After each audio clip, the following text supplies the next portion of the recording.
How you doing, everybody? So this was a quick conversation I had with one of my coworkers at his proposal at two bills to reduce the prison population and subsequently boost the economy. I hope you enjoy it. Thank you for watching. All right. Finish telling me about this bill you wanted to propose. Okay, yeah, I'm gonna start over from the beginning.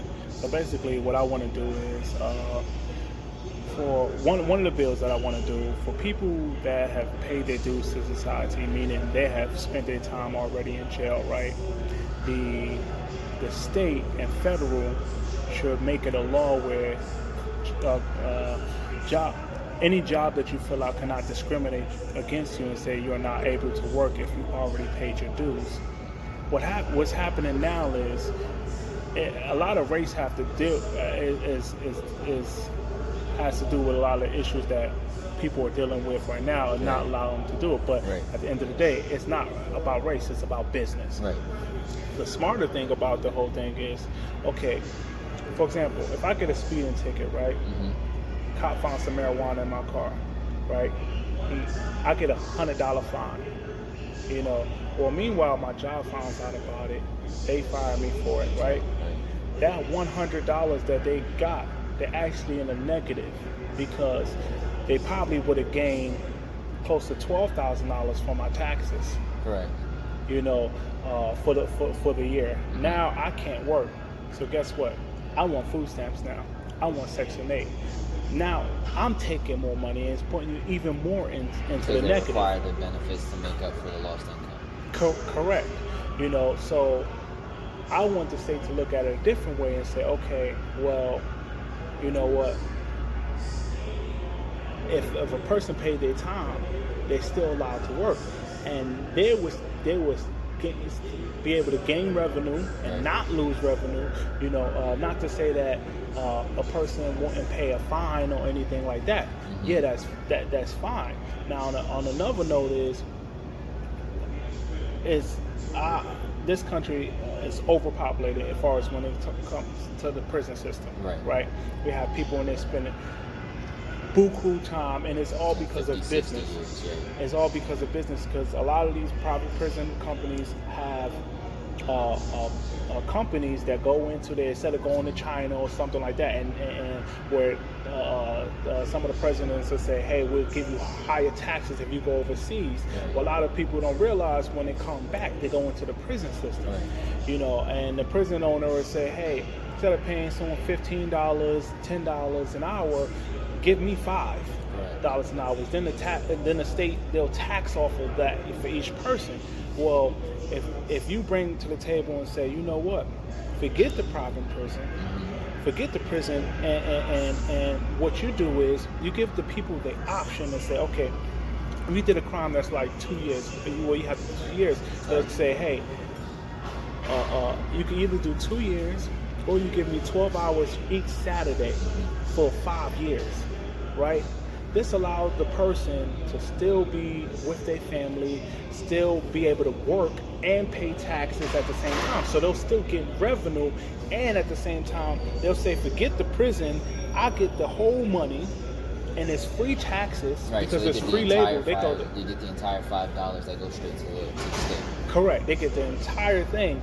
And we're not breaking up families, and at the same time, it wouldn't be so overpopulated. You don't have to worry about what this person's going to eat. You don't have to worry about any of that. And at the same time, you don't have to pay these taxes for food stamps and getting these people in Section 8. Right. They'll have extra revenue that they don't even know what to do with. And then at the same time, from the revenue that you allowing these people to actually work. There's another thing I wanted to change as well, as far as the felony allowed to vote. Right. I think that shouldn't be taken away until after 3 felonies, not the first felony. And if it's not a violent crime. So if it isn't a violent felony such as like carjacking somebody, then they should still have the right to vote. Correct. And now if you did murder, those type of things, no. But you get people on their first felony, their first mistake that they ever did in their life, and now they can no longer vote, for their entire life because they have a felony. Florida changed it, I believe, this year, saying that they'll allow people to vote even if they have a felony, Right. which Okay. is great. But I know a lot of states are not ready for that and don't they're want not to do that. following suit. Correct. And Yes, race has to play a lot of part in it. But at the end of the day, it's not about race. It's about business. It's about business at the end of the day. So, quick question. So, there's a lot of good points. We'll talk about the first proposal. So, there's a lot of pros that I'm noticing. So, first thing is that it gives the state 100% of the money. Now, Right. we know that prisons are some of the most profitable institutions in the U.S. They bring in a whole lot of revenue and capital for each individual state. That's why there's so many private ones. And so, if you're still having the same amount of crime rate, if you were to do a one-to-one comparison in how much revenue you would generate in your method versus the traditional method, you would automatically make more because 100% of the money is being taxed. Correct. Also, you're not breaking up any of the family structure in the home. Correct. And that kind of helps maintain, maybe allow them to realign themselves, recontemplate, stay there with the kids so that the kids may not develop, into that and follow the same path. So Correct. there's a bunch of benefits. So what would the initiative be if just the money isn't enough to convince, your governor or your state senator to push that bill further? What kind of motivations, does the bill have? Well, at the end of the day, money talks. Yes, it does. And I truly believe this is the root cause of why people are getting maximum time because of the revenue that they're receiving. When you cut that out and the state sees that they can own 100% of it. So now it becomes not a financial issue, but a 100% moral issue. You have to look at it through a different lens. Correct. Okay. And when they see the opportunity that it has, the way the greedy corporation that it is itself, they're gonna bite it. They ain't gonna let that go. When they hear that, the opportunity, because right now, if you told me that I can do 2 years, or just give 12 hours on a Saturday, I'm giving them 12 hours for 5 years. I would definitely do that, because at the end of the day, everyone wants their freedom. No one wants to be taken away from their family. Everyone knows the impact that it can have on their family. Yes, people make mistakes, but should we continue to punish these people after they do their crime, after they commit their time, and this is the thing about it too. Like I said, it's like there's a lot of people right now. When we talk about unemployment, Right. say, okay, why they unemployed? They're just not lazy, because they're getting up and they're going back to jail because they're doing other things to get money. Correct. That's their way of trying to hustle. Right. So they hustlers. They willing to work, but it's the fact that the industry basically what's the word I'm looking for? When you're judging somebody, what's the Right. They're not top priority picks. They're not the prospects that people want in their business. correct. Discriminate is the Right, word there that we I'm go. looking for. But we got to understand too, there's a federal law for companies, businesses, where there's no discrimination allowed. So if you're telling me because I have this and you can't hire me because of that, doesn't that fall in discrimination? Yes. Discrimination is not just about race. So, obviously, because so many businesses do that, and there's so much statistics to back up the fact that people who are incarcerated are employed at a much lower rate. So, obviously, there has to be some loopholes in that kind of business legislature. to allow that kind of practice to go on. So what do you think can be done to minimize, the potential? Because a lot of people who do go to jail are qualified, especially later on in life, if they go to jail when they're older, 26, 27, sometimes out of college, and they just got into a bad situation. Obviously, every situation doesn't follow those same parameters. But what would the incentive be to businesses? Obviously, they're getting the free labor, so that cuts back on their charts and their investing and all of that stuff. But what else would motivate businesses to start taking in that program, motivate companies to start getting on board and really pushing that? Because the people who push money obviously control the laws. When you talk about in any business, right?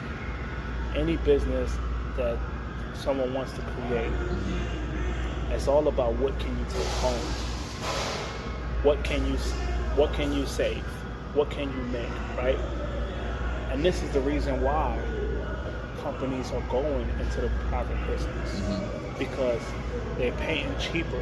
This is the same reason why companies are going overseas and get a higher tax, because it's still cheaper to have people than having people working in the United States, right? So, but when you tell a company that you get lower taxes because you're working in the United States, and at the same time, instead of a 10, I'm only paying $5 for this person, I get lower tax and lower rate on paying a person. I don't know what wouldn't motivate you not to say, hey,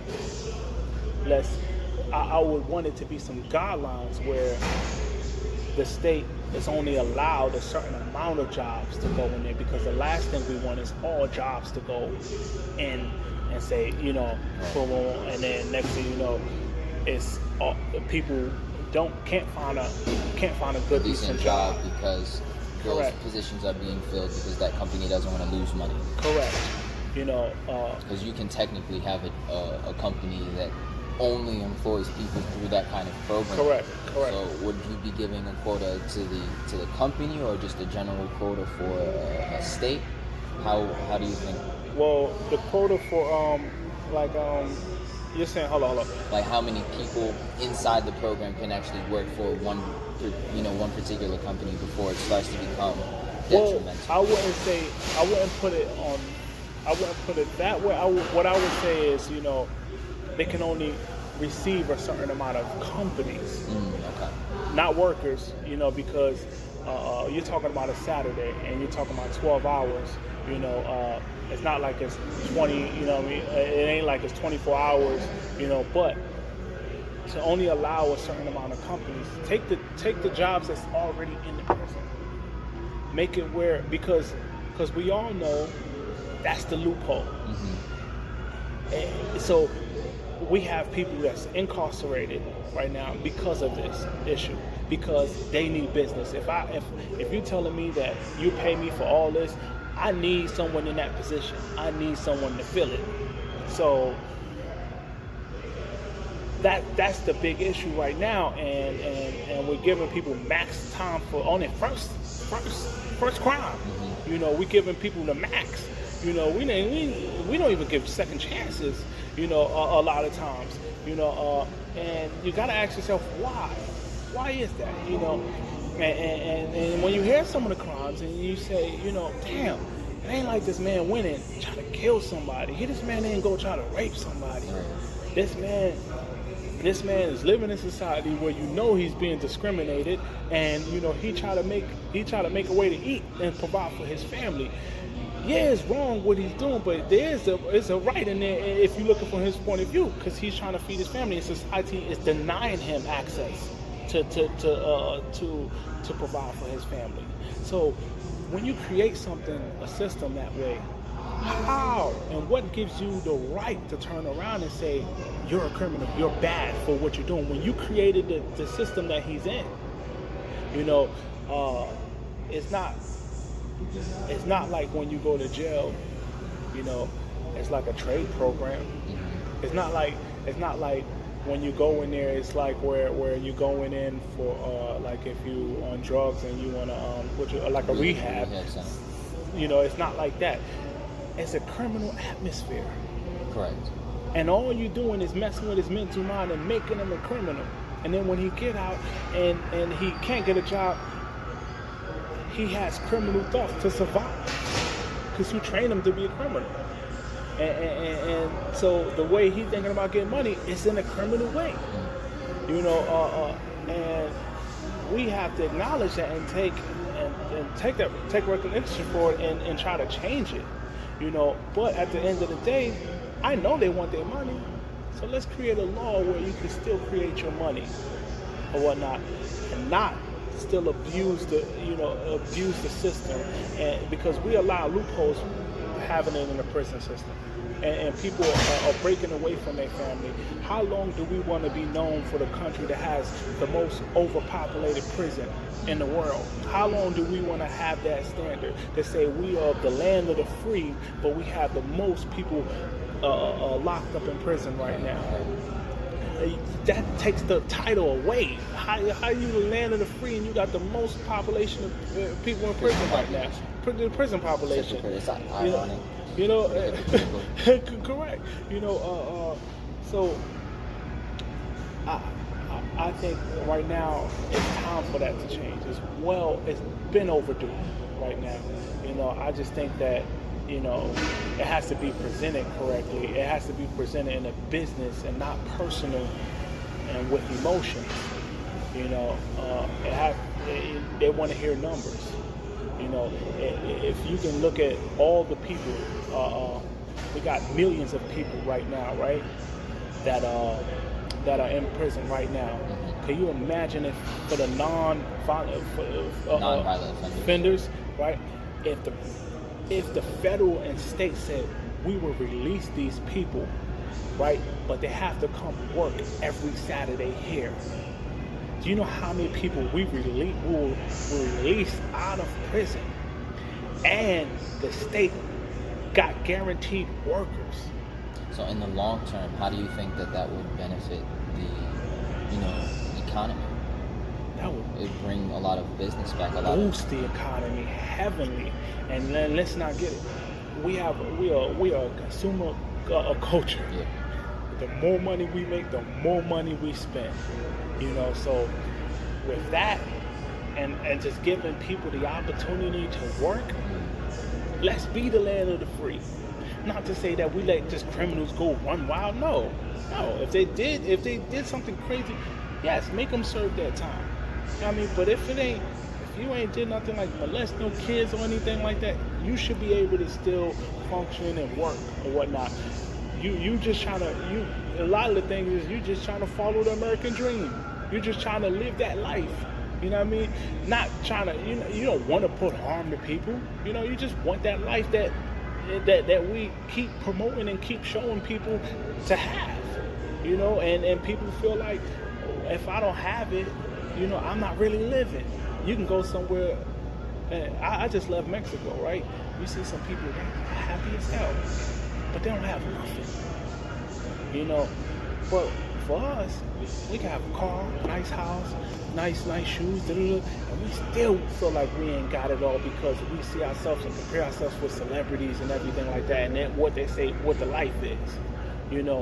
So people with average good jobs, sometimes they still try to go around the system to get more money.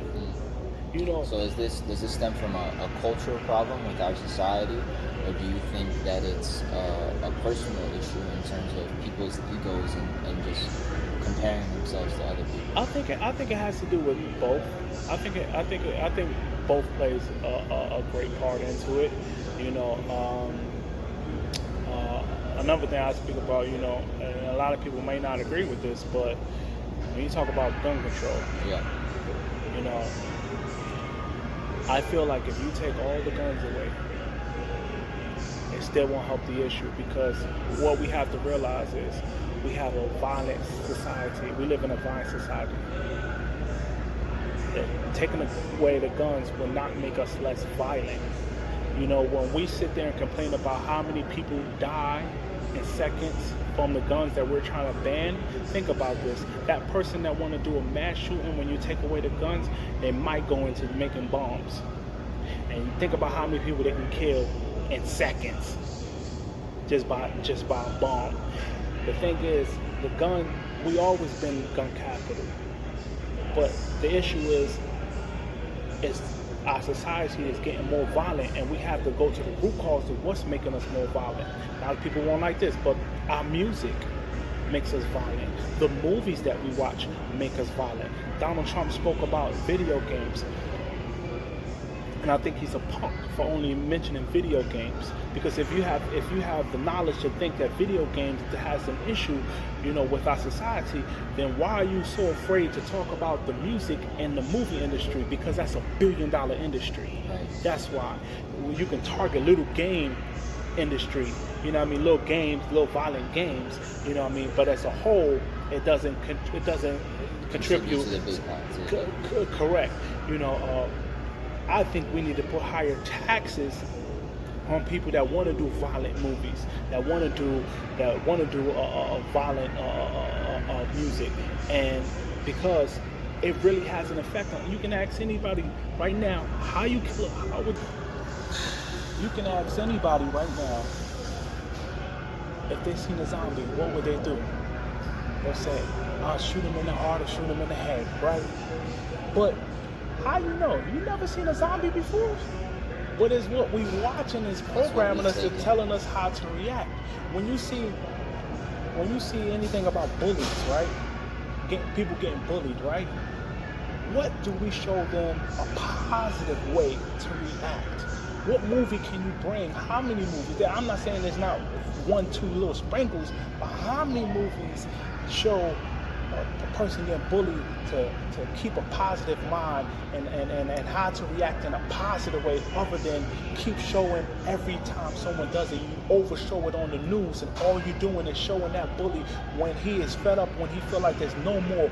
That's the cause that he has to do. He has to fucking shoot every fucking body. We're programming them. Every time we show them what's going on, we are programming a bully to how to react.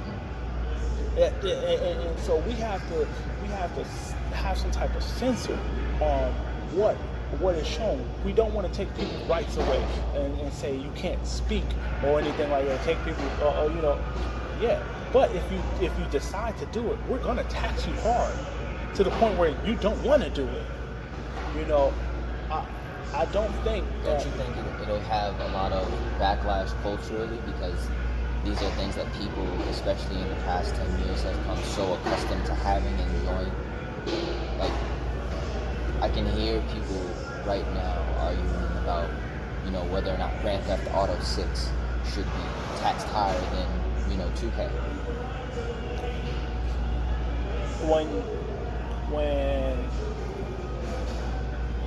When you see a kid that don't know how to play basketball, but know how to play 2K, and he knows the rules and everything, you cannot tell me that game is not teaching him anything.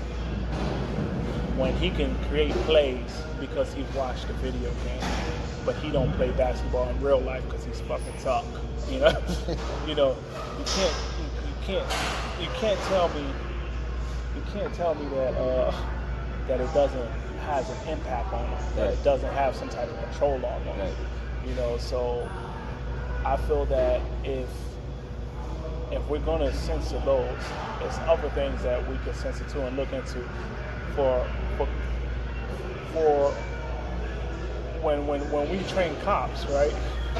They look at videos and virtual simulations. Correct. So we can't say that, a lot of videos in our training process, when you go to work, you watch a video and it's telling you what to do and how to do it. We don't look at the same concept and say, hey, a movie can have the same impact. Movie is almost like marijuana, right? It's almost, I'm gonna show you what I mean, right? Someone could smoke a blunt and be active, right? And could be working, washing dishes, did it all in the house, right? Meanwhile, his buddy's fucking stuck. Can't even do shit, right? Movies is the same thing. You'll have somebody watching a movie This guy wanted to be the good guy. The other guy was inspired by the bad guy. Something triggered. You know what I mean? You want to, as kids, even as kids, we do some of the moves. Like watch a karate movie, and next thing you know, you think you're a fucking karate fighter. That's actually literally how I learned how to do cartwheels and front flips. Yeah. Just watching Jackie Chan. Yeah, so it's just like we don't really, we think because we're adults, things are different. No, we learn how to react on certain things. If your mind never saw it, then it don't exist. It don't know. When people are in a situation when something happens, right, and they get stuck, it's because they never been in that situation before, and the mind don't know how to react to it, and that's why they stuck. You'd be like, why the person didn't move? Because that person never been in that situation. The mind don't know what to do with it. Your mind can't tell you can't tell the difference between a dream or not. If you're sleeping, you having a nightmare, your heart's still racing, you still sweating, you jump out. You know what I mean? Your mind don't even know the difference between real or fake or reality. So don't think because we're adults, that these images that we see don't have an effect on us. It definitely does. And I think we have to take that in consideration. It was a reason why back in the day we censored a lot of things. Now we're allowing things to be on TV that we couldn't see back in the day. Think about it, a lot of things, even from swear words, curse words, clothing, women, are actually covered. Whereas now you're essentially naked. You can pretty much just put tape over your nipples and it's considered 100% okay. Everything was pretty much censored. Even the violence was censored. Like you can tell it was fake. Correct. You can tell it was acted. Yes. Some people would just say, just to play the devil's advocate, well, times have changed, and that's because their technology was trash. Other people would say it's something that was very deliberately done to try and keep a level of cleanliness, a level of purity to it. Correct. True, but I'm gonna say this: there were people back in the day that would go to a beach with no problem, have fun, free mind, free spirit, right? But the moment they saw Jaws, shit, they're scared as hell to walk in that motherfucker. You get all these ideas, all these crazy things start going through your mind. You're nervous of going into the water now, when before you were going there freely.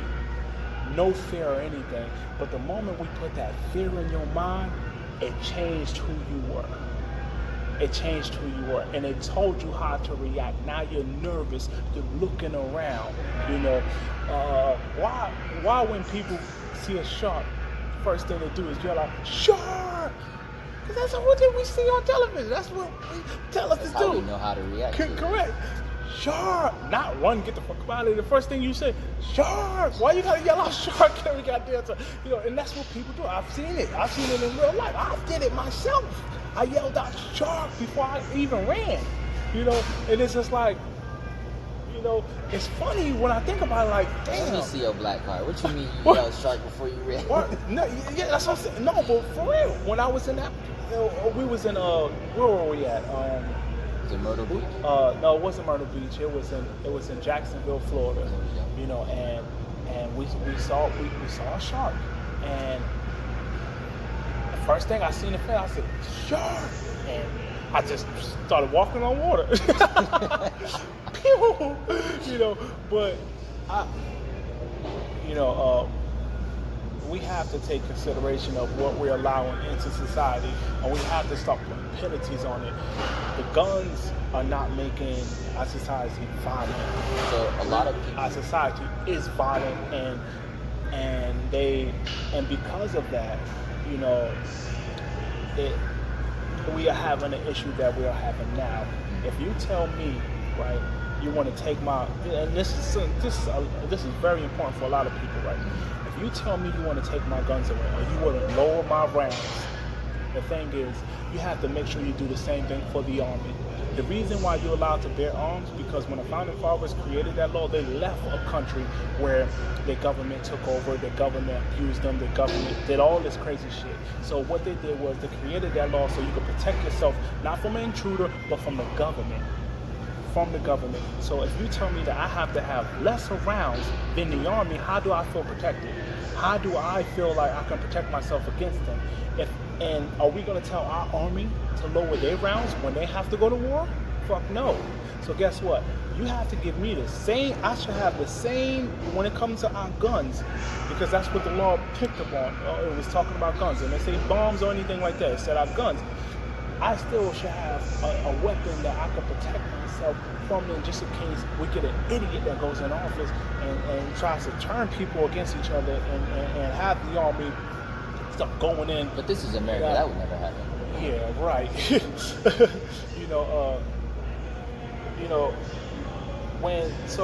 When people start talking about these gun laws, they have to realize why were you able to have a gun? Why they gave you that right? And if you know the root of it, you said you want to protect yourself, But like I said before, it's just the culture have changed. The people have become more and more violent. When our kids are exposed to things at an earlier, things that were PG-13, nowadays was rated R back in the day. A lot of people will also blame, because it seems like where you're coming from is you're blaming the production of the content, and obviously when people see the content, those things are in the back of their mind. But a lot of people would argue the ratings are put on those things because now that I'm 18, now that I'm considered mature by the government standards, I should be able to consume whatever content I want. You're proposing censoring the content. But a lot of people would say that this is a parenting issue. What do you have to say about that? To a certain degree, when it comes to someone's child, I think that yes, parents have to be more involved in what they're allowing their kids to see. And at the same time, I feel that people shouldn't even have access to certain things.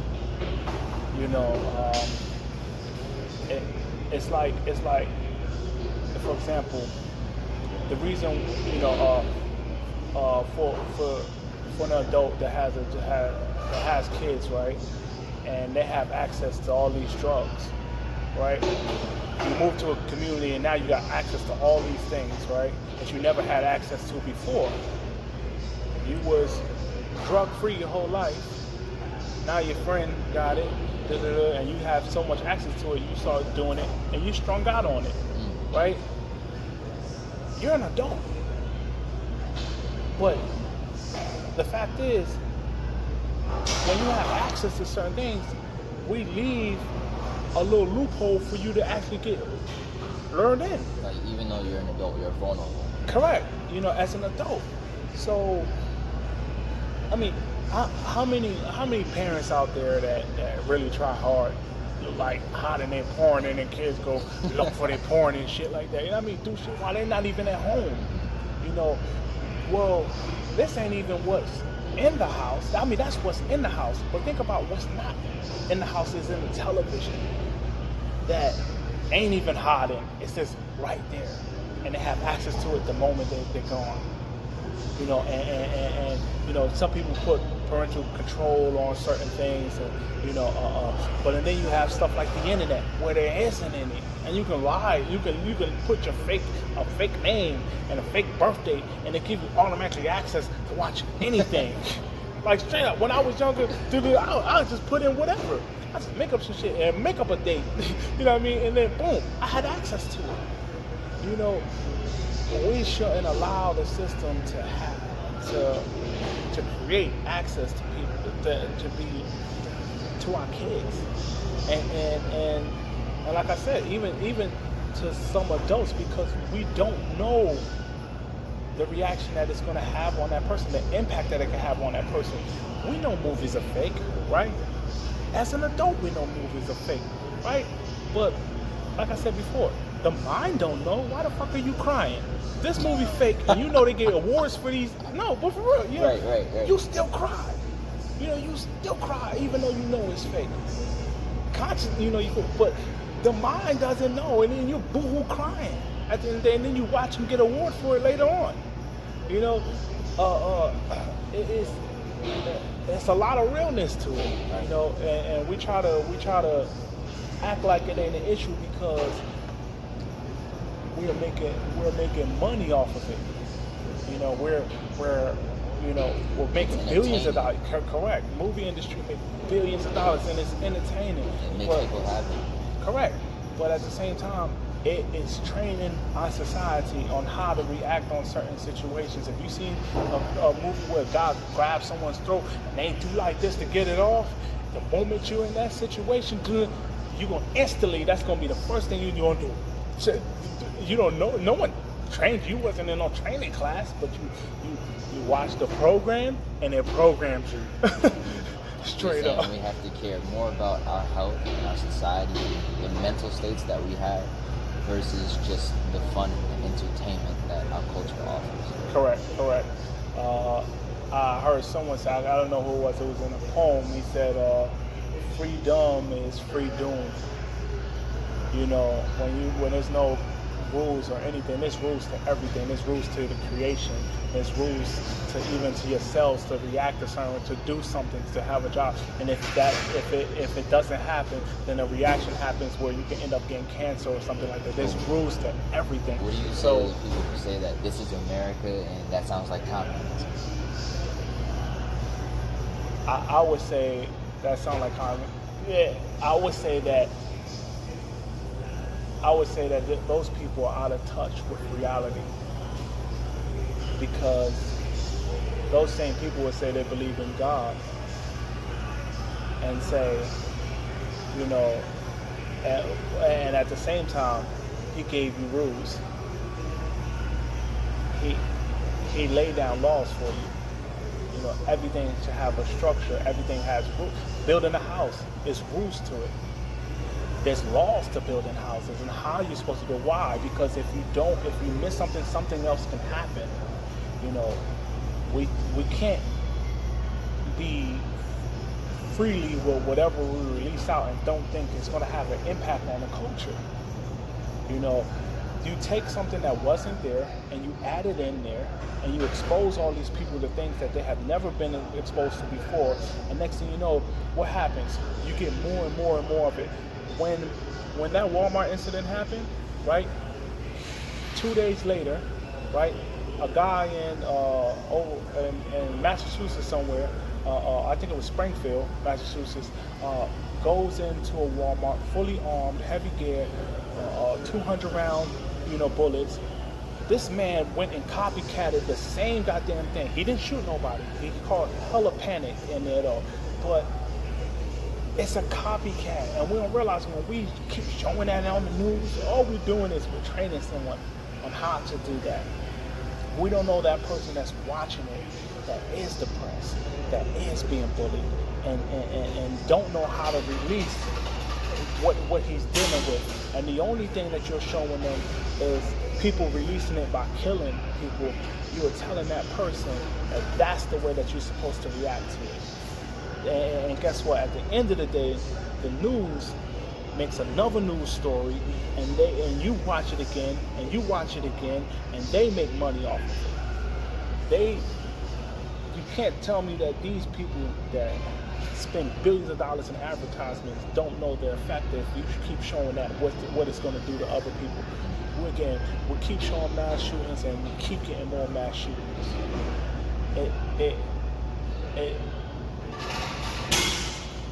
You would think someone would say, okay, are we part of the cause? But really, you got greedy people, that's making money off of it. Even look at, for example, big thing, like black people didn't watch news. Like, that wasn't our thing. We'll see us always on there getting arrested, petty little stuff, and we know it's other people that got arrested the week, but they want to show us on there, right? It just was never, politics wasn't really our thing back in the day, you know what I mean? And now it's like they found a way to make black people watch it. You show every time a cop shoots somebody, a black person. There's white people getting shot every day too. And the last time you seen a cop, a news about a white cop shooting another white cop, or a black cop shooting another white cop. White people already watch the news. They try to get more viewers. So you put something that can relate to them and make them mess with their emotions. And now they're in it. Now they want to look at the court dates. They make sure that they're in there watching the court. They got sequence for it. You know what I mean? And you're glued into it. And now they're getting more views on for you as well. And during that time they can charge thousands of dollars, millions of dollars if you want to add your commercial on that channel during that session of when someone get killed. So the media, we have to put standards as the government and the federal government to protect the people. They have to make sure that they make rules to protect the people, to do what's in the best interest for the people, and not just money. You can censor the thing and make money. I know it's a business for them, and they want to know how can they make money off of it. Or they're going to lose money off of it. When you talk about taxing, you know how many movies, how many video games you tax higher for cigarettes? Why? Because it's bad for the person, right? Well, if this stuff is bad for them, why wouldn't you tax that? You tax higher on liquor too. Why wouldn't you do the same thing for that? It has an effect. It has a bad effect on the people. I just think that's the route that, our society needs to go. And I think that we as the people have to fight for this. Because as much as I love rap music, and I see the impact that it has on our people, it's the love and hate thing.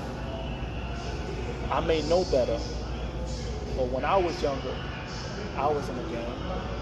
I would follow a lot of things. And man, without having my father there, the music was like, it gave me my toughness.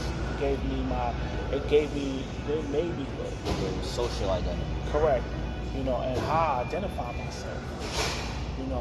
But you gotta understand, they're taking our culture and they're branding it as a killer, a drug dealer. When you say music is part of your culture, that's who you are. So when we label that as our culture and it's violent, people see us, they're scared.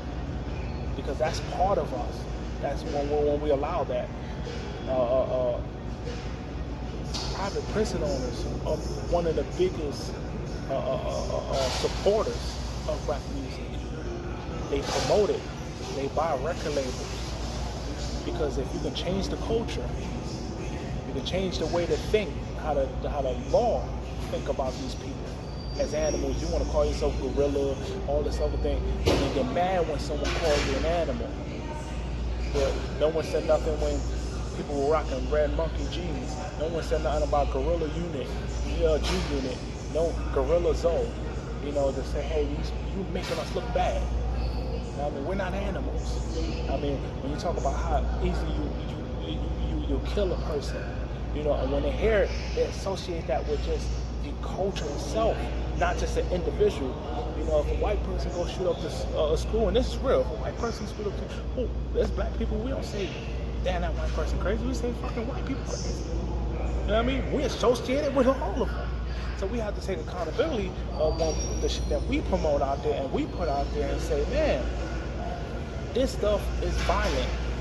And it has the music, the vibrations that it gives off, evil vibrations. You can hear it beating, it can make you instantly. Matter of fact, I'll tell you one thing. I used to do club promotions, right? When we felt like we had our money and we were ready to go home, we'll play trap music because we knew someone was going to get into a fight. We'll play, no, give you ball.